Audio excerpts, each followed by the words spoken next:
राष्ट्रपति ट्रंप जो cease fire के बार बार दावे कर रहे हैं, उस पर सवाल पूछे जाने पर किरण रिजिजू ने कहा संसद में उचित जवाब दिया जाएगा।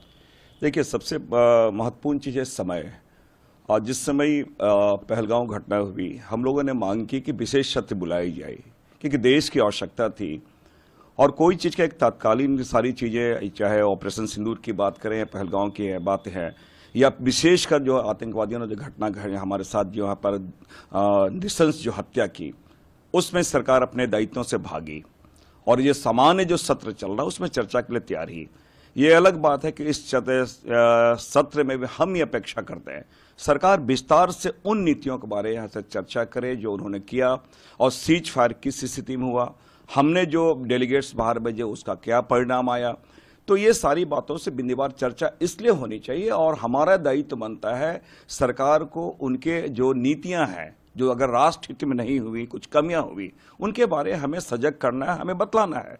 और हम ये आज भी लगातार, कांग्रेस जो है वो कोई छिद्रान्वेषी प्रवृत्ति में काम नहीं करती है। वो राष्ट्र हित में क्या होने चाहिए और सरकार की क्या जिम्मेवारी है, इस पे हम चाहते हैं और एक विस्तार से चर्चा हो, ये हम अपेक्षा करते हैं। सरकार ने जब साफ कर दिया कि ऑपरेशन सिंदूर पर चर्चा के लिए जवाब देने के लिए तैयार है, इसका मतलब है सरकार के पिटारे में जवाब है, विपक्ष जो नहीं। देखिए, जवाब है की बात नहीं है। जिस समय हम लोगों ने विशेष सत्र की मांग की, क्योंकि विशेष घटना थी, उसमें सरकार तो अपने दायित्वों से भागी है।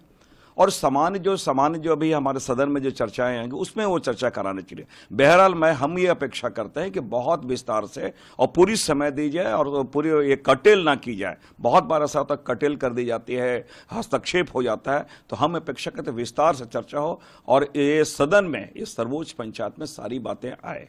खबर यह है कि सरकार और विपक्ष दोनों समन्वय पर, कोऑर्डिनेशन पर जोर दे रहा है कि सदन सुचारू रूप से चले।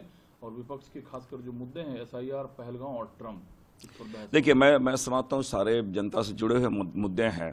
एक लोकतांत्रिक पद्धति पे है, लोकतांत्रिक प्रक्रियाओं पे है। एसआरआई के जो मुद्दे हैं बिहार वाले, ट्रंप के दावे हैं, वो हमारे जो सॉवरेन कंट्री है उसमें हस्तक्षेप की बात आती है। बायलैटरल इशू पे तीसरा पक्ष क्यों आ रहा है, वो एक इशू है।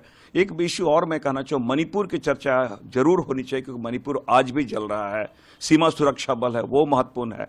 तो ऐसे ये सारे मुद्दों पे और क्या होते हैं, इस पे सदन में चर्चाएं आनी चाहिए और मैं एक सकारात्मक चर्चा हो, हम ये अपेक्षा करते हैं। दूसरा सवाल सर ये है कि विपक्ष यूनिवर्सली ये डिमांड कर रही है कि prime minister Modi should speak on this issue. मैं समझता हूँ अभी वो मालदीव और फिर ब्रिटेन जाएंगे, वो एक सर्वदलीय बैठक में घटना के बाद वो नहीं रहते हैं। तो मैं ये अपेक्षा करता हूँ मोदी जी अपने जिम्मेवारी से भागते हैं, या मोदी जी आज समझा कोई उन्होंने पीसी नहीं किया। तो सदन के नेता, देश के नेता, प्रधानमंत्री जी अगर अपनी जिम्मेवारी से भागेंगे तो मैं समझता हूं कि कहीं से भी उचित नहीं है। और ये मैं जरूर कहना चाहूंगा कि वो आज भी जो जन मुद्दों को लेकर, जो राष्ट्र के मुद्दे जो हैं, उसके बारे में मोदी अचानक